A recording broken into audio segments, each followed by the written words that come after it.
हमर यार मनवा तो एक बेर बात कर लगे आगे सुना यारवा हो भरती पटनवा में आके मुलाकात कर लगे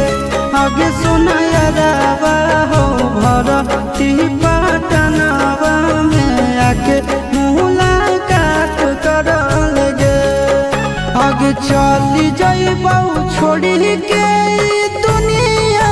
विदाई अपने हाथ कर लगे आगे सुना यारवा हो भर